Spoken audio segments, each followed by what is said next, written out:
लक्ष्मी जी ने सबसे कह दिया कि आज कोई मेरे कमरे में नहीं आएगा, मैं भगवान शंकर का अर्चन कर रही हूं। अर्चन में और अभिषेक में बड़ा अंतर है, ध्यान से सुनना। अर्चन अलग है और अभिषेक अलग है। अभिषेक सिर्फ भगवान शंकर का होता है और अर्चन सब देवताओं का होता है। गणेशार्चन भी है, दुर्गार्चन भी है, हनुमतार्चन भी है, कृष्णार्चन भी है और रामार्चन भी है। अर्चन सबका है, पर अभिषेक खाली भोलेनाथ का होता है। तो अभिषेक में और अर्चन में क्या अंतर है? अभिषेक उसे कहते हैं जिसमें दूध, दही, घी, शहद, शक्कर से स्नान हो और उसके बाद जल की धारा चले, उसको कहते हैं अभिषेक। और अर्चन क्या है? अर्चन कहते हैं जैसे मान के चलो तुम्हें कृष्णार्चन करना है तो ठाकुर जी को सामने रखो और 1000 वस्तुएं कुछ भी ले लो जो भगवान को चढ़ती हो, और एक एक मान के चलो 1000 फूल ले लो और भगवान कृष्ण के 1000 नाम से एक एक पुष्प उन पे चढ़ा दो, तो वो हो जाएगा कृष्णार्चन। हनुमतार्चन, हनुमान जी के नाम से दुर्गार्चन होता है, रामार्चन होता है और शिवार्चन होता है। 1000 वस्तुएं चढ़ा दो। भगवान की कृपा से कई वर्षों से मेरे घर में हर श्रावण को पूरे महीने अर्चन चलता है। हमारे राम भले यहां हैं पर पूरे महीने 1000 वस्तुएं भोलेनाथ को अर्पण की जाएंगी। कभी नर्मदा जल 1000 आचमनी, कभी गंगा जल से, कभी दूध की 1000 आचमनी, कभी दही से, कभी शक्कर चढ़ा दो, कभी तिल से, कभी दूबा से, कभी बेलपत्र से। अर्चन का बड़ा महत्व है। अगर आप में से किसी को सौभाग्य मिल जाए, ज्यादा मंत्र ना आए तो कोई बात नहीं, आप 1000 चावल के दाने गिन लें और किसी भी शिव मंदिर में बैठ जाएं और उत्तर मुख होके बैठें। अर्चन का नियम है कि उत्तर मुख होके करना चाहिए।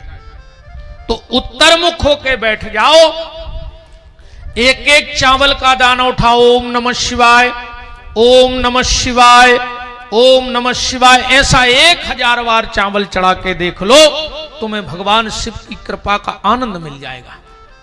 अर्चन का बड़ा महत्व है। किसी भी देवी देवता का अर्चन करो। जीवन में एक बार जिसको अपना इष्ट मानते हो, तुम राम को इष्ट मानते हो, कृष्ण को, हनुमान जी को, भोलेनाथ को, तो जीवन में एक बार अर्चन जरूर करना। अभिषेक तो खूब होते हैं पर अर्चन नहीं होते हैं ज्यादातर, तो जीवन में अर्चन जरूर करना।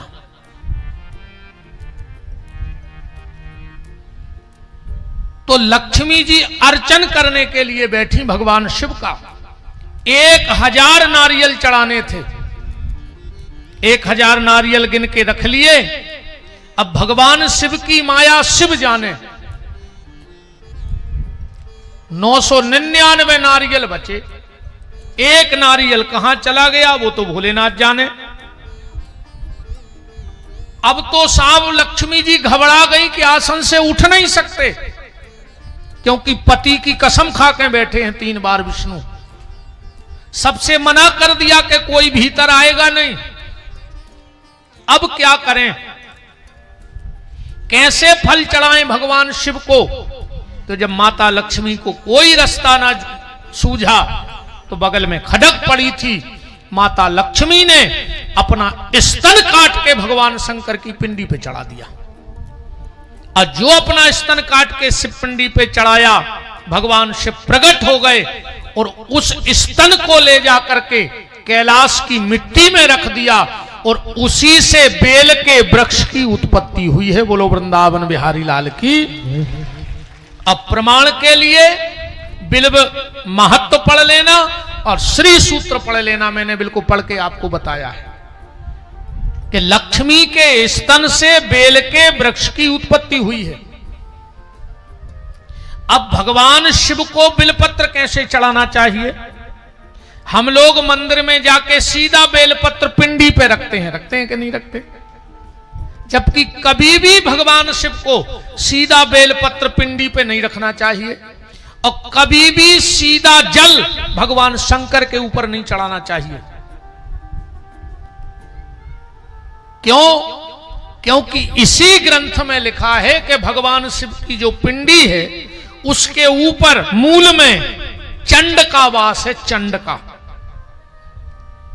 श्लोक पढ़ लो, बाण लिंगम च लोह लिंगे सिद्ध लिंगे स्वयं भवी न चंडकारा अधिकारा भवेत। चंड का स्थान है, और अगर सीधा बेलपत्र चंड को पड़ता है, यहीं रखेंगे ना ऊपर जब चढ़ाएंगे पिंडी पे, तो जल चढ़ाएंगे तो पहले चंड को मिलेगा, और चंड जैसे ही जल बेलपत्र छूता है और जल और बेलपत्र चढ़ाने वाले की बुद्धि में बैठ जाता है। इसलिए आज इतनी पूजा पाठ होने के बाद भी हमारी बुद्धि जैसे ही की तैसी है, चंडालों जैसी, क्योंकि हमें क्रिया पता नहीं है।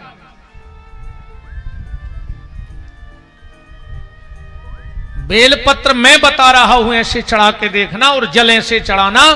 जब भी भगवान शंकर के मंदिर जल चढ़ाने जाओ तो सीधा पिंडी पे जल मत चढ़ाना, सबसे पहले जलहरी पे जल चढ़ाना,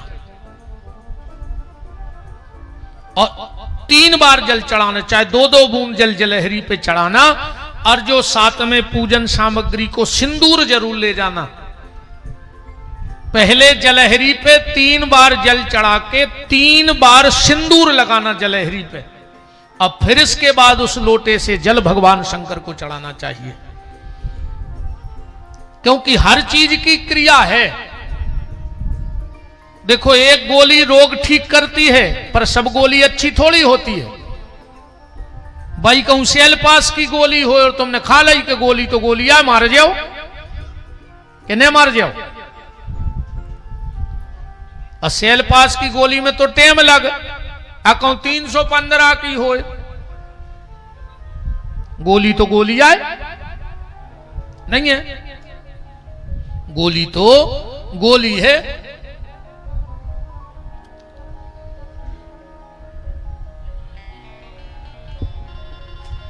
राम को तो जब भी भगवान शिव के मंदिर में जल चढ़ाने जाओ तो सबसे पहले जलहरी पे जल चढ़ाओ, और अगर माताएं जलहरी पे जल चढ़ाएं और 3 बार सिंदूर लगाएं तो मैं अपने गुरुदेव के आशीर्वाद से आपको यह विश्वास दिलाता हूं, तुम्हारे बेटे और तुम्हारे पति का कभी वाहन दुर्घटना से मृत्यु नहीं होगी। मैं चैलेंज करके जा सकता हूं इस बात को। कभी तुम्हारा पति और तुम्हारी गोद का लल्ला, तुम्हारी गोदी और तुम्हारी मांग, गोदी माने बेटा, मांग माने पतिदेव, कभी भी वाहन दुर्घटना से मृत्यु नहीं होगी। अकाल मृत्यु वो मरे जो कर्म करे चांडाल का, मौत उसका क्या बिगाड़े जो भक्त हो महाकाल का। इसलिए तो महाकाल के भक्त गरज के कहते हैं कि कर लूंगा 2-2 बातें, कर लूंगा 2-2 बातें उस काल के आगे, वो काल क्या करेगा महाकाल के आगे, वो काल क्या करेगा महाकाल के आगे। हाँ जी, वो काल क्या करेगा महाकाल के आगे, वो काल क्या करेगा महाकाल के आगे। तना करो रे भज्जा कर रही कहूं और का जमारी खा ले बज रही रे कथा में तबला पे, तुम्हारा तो सब जिगत कहा है, कोनो सूरज तो है नहीं। देख ले अगल बगल ये की थप्पड़ी ने बज रही हो, इस तना हला के देख ले, ठिकानो नहीं कबे को चलो जाए। कर लूंगा 2-2 बातें, कर लूंगा 2-2 बातें उस काल के आगे, वो काल क्या करेगा महाकाल के आगे, वो काल क्या करेगा महाकाल के आगे। हाँ जी, वो काल क्या करेगा महाकाल के आगे, वो काल क्या करेगा महाकाल के आगे। हरि बोल।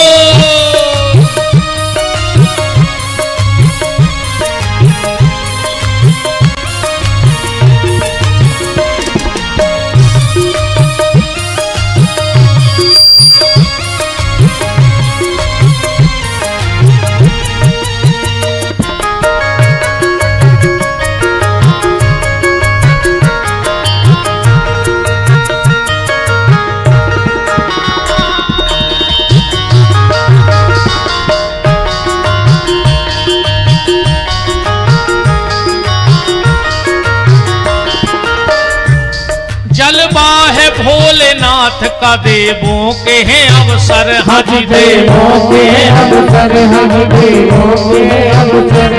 जलवा है भोलेनाथ का देवों के हैं अवसर, हज देवों के हैं अवसर, हज देवों के अवसर, हज देवों के हैं अवसर, हज देवों के अवसर, हज देवों के अवसर।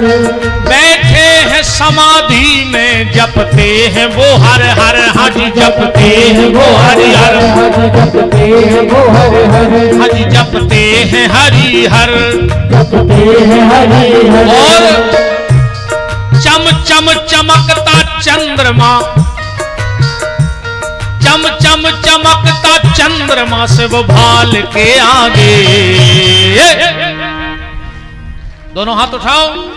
वो काल क्या करेगा महाकाल के आगे, वो काल क्या करेगा महाकाल। हरि बोल।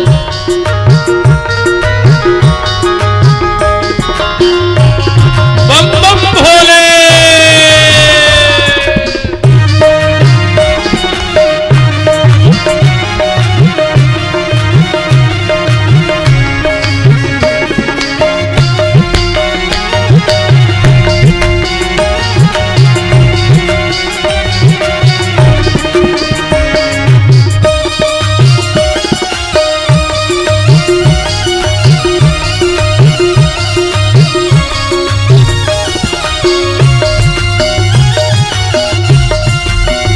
शंभू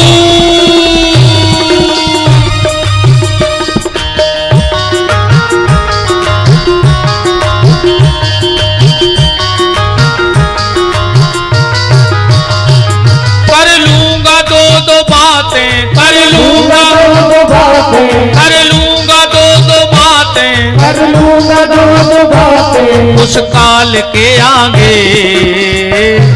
वो काल क्या करेगा महाकाल के आगे, वो काल क्या करेगा महाकाल के आगे। वो काल क्या करेगा महाकाल के आगे, वो काल क्या करेगा महाकाल के आगे। हाँ जी, वो काल क्या करेगा महाकाल के आगे, वो काल क्या करेगा महाकाल के आगे। बोलो अवंतिका नाथ महाराज महाकाल बाबा की जय हो। तो जब भी जल चढ़ाओ तो सबसे पहले 3 बार जल जलहरी पर चढ़ाओ और 3 बार सिंदूर जलहरी पे लगाओ। इसके बाद भोलेनाथ को जल चढ़ाओ। फिर तुम्हारी बुद्धि में कभी चंड जैसा भाव, चंडालों जैसा भाव नहीं बैठेगा। और बेलपत्र जब भगवान शिव को चढ़ाओ, ध्यान से सुनना, तो कम से कम 5 बेलपत्र शिव मंदिर में लेके जाओ, कम से कम। फिर अधिक तो 5 लाख ले जाओ, पर कम से कम 5 बेलपत्र भगवान शिव के मंदिर में लेकर जाओ। अब ध्यान से हमारे हाथों को देखना। सबसे पहला बेलपत्र जहां से ये जलहरी है, और जलहरी में जहां से जमीन में जल गिरता है, पहला बेलपत्र वहां चढ़ाना चाहिए। आप अभी भी हम जहां रुके हैं वहां चले जाओ। हमारे भोलेनाथ हमारे साथ चलते हैं। अभी हमने प्रद्युम्न भैया को दर्शन भी कराए अपने पूजा घर के। अभी भी देख के आओ, आपको ऐसे ही बेलपत्र चढ़े मिलेंगे जैसे हम बता रहे हैं। क्योंकि अपनी सुबह भी भोलेनाथ से होती है और शाम भी भोलेनाथ पे होती है। दुनिया में लाख बन जाए, लाख बिगड़ जाए, जब तक 3 घंटे भोलेनाथ का अभिषेक सुबह नहीं हो जाता तब तक लगता ही नहीं कि आज का दिन कुछ भगवान ने दिया है। और उन्हीं की कृपा है भोलेनाथ की, ये मेरे भोलेनाथ, मेरे हनुमान जी की कृपा है, राम जी की तो है ही। तो पहला बेलपत्र जहां से जमीन में जल गिरे वहां रखना चाहिए। दूसरा बेलपत्र जहां पिंडी और जलहरी इकट्ठे होते हैं वहां रखना चाहिए। तीसरा बेलपत्र भगवान शिव की पिंडी पे रखना चाहिए। फिर चौथा बेलपत्र नादिया को चढ़ाना चाहिए। अगर नादिया को बेलपत्र नहीं चढ़ाया, देखो भाई सीधी बात है, विधायक जी से मिलना है, बड़े नेता से मिलना है, मुख्यमंत्री जी से मिलना है तो डायरेक्ट मिल लोगे? पहले पीए को साधना पड़ेगा। साधना पड़ेगा कि नहीं साधना पड़ेगा? और पीए को भी ना साध पाओ, बड़े से बड़े नेताजी के ड्राइवर को साध लो बस। पीए बिल्कुल संग न जाए पर ड्राइवर तो संग में जाएगा नेताजी के, और वो तुम्हारी बात भी करा देगा ड्राइवर से, पर उसको थोड़ा सा ले देगा, है ना? क्योंकि भाई हनुमान चालीसा में लिखा है, होत न आज्ञा बिन पैसा रे, वो में तो पैसा रे लिखो है, होत न आज्ञा बिन पैसा रे। ड्राइवर को भर साध लो, साहब से बात हो जाएगी। तो हम तो ड्राइवर की बात कह रहे, तुम तो गाड़ी को ही साध ले शंकर जी की। गाड़ी आए ना शंकर जी की नादिया। तो चौथा बेलपत्र नादिया को और पांचवा बेलपत्र त्रिशूल को, क्योंकि 3 प्रकार के शूल हैं, दैहिक, दैविक, भौतिक, तापा।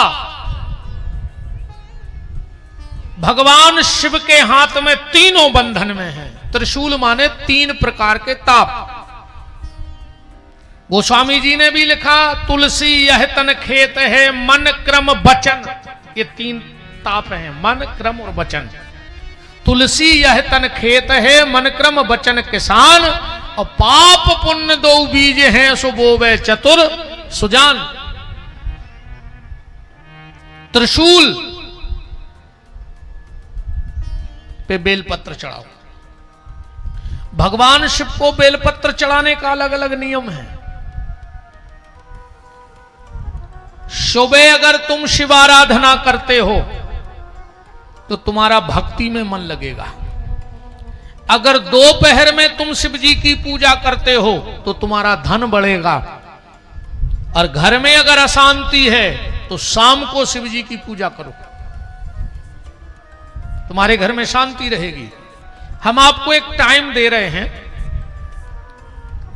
11:48 से दिन में 12:12 के बीच में, 11:48 से 12:12 के बीच में आप भगवान शिव को बेलपत्र चढ़ाने लगो। तुम्हारे घर में धन की अलग से आय होगी और तुम्हारे घर का धन व्यर्थ जाना बंद हो जाएगा। अगर तुम्हारे घर से व्यर्थ मनोकर्म भी अच्छे करत रहो, हाओ ना हम कहें सो तुम पूरे गांव की बेलपत्री चढ़ायाओ और कर्म राक्षस पहले भीतर को सुधार गयो। हम कल से जाई कह रहा है अकेली कि हमारी जब पूजा पाठ जब काम करे है, जब भीतर से शुद्ध रहे हो, मन अच्छो रहे है ना, कुछ नहीं होने।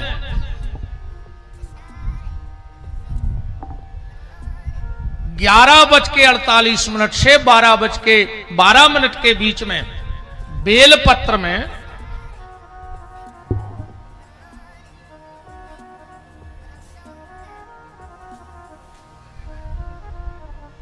बेलपत्र के जो 3 पत्ते होते हैं उसमें बीच में शहद लगा के,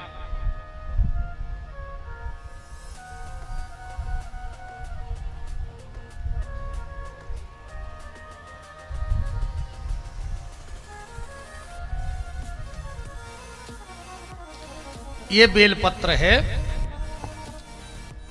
इसकी जो बीच का हिस्सा है इसमें शहद, इसमें शहद और इसमें शहद लगा के आप भगवान शिव को चढ़ा के देख लो, तुम्हें भगवान शंकर की कृपा का पता लग जाएगा। अगर तुम्हारे घर में बहुत अशांति है, लड़ाई झगड़ा है, तो शाम को 5:48 से 6:12 के बीच में इसमें सरसों का तेल बीच में लगा के और भगवान शंकर को चढ़ाने लगो। तुम्हारा अगर भजन में मन नहीं लगता है तो सुबह 5:48 से 6:12 के बीच में इन 3 ही पत्तों पे बीच में चंदन लगा के भगवान शंकर को चढ़ाने लगो, तुम्हारा भजन में मन लगने लगेगा। असाध्य से असाध्य बीमारी होए, बिल्कुल कहूं आराम ने लग रहा होए, दुनिया के सब डॉक्टरों से हार गए हो, क्योंकि आखिरी में डॉक्टर भी फिर वही कहते हैं, कितना बड़ो डॉक्टर होए फिर वो क्या कहते हैं, भैया ऊपर वाले के हाथ में है, कहते अब तो ऊपर वाले के हाथ में है। तुमने के अबे चित्त नहीं चढ़े, अबे हमारे चिल्ली आ रहा है कि ऊपर वाले के हाथ में है, तुम्हारे ने मान। और जोंद ना डॉक्टर ने कह दी कि ऊपर वाले के हाथ में है, फिर नरिगल फिर गो बजरंग बली के दद्दा बचा ले। अकुम पहले ही से जात रहे होते बब्बा के थे तो डॉक्टर ने कह पातो। अच्छा यार डॉक्टर एक बात बताओ,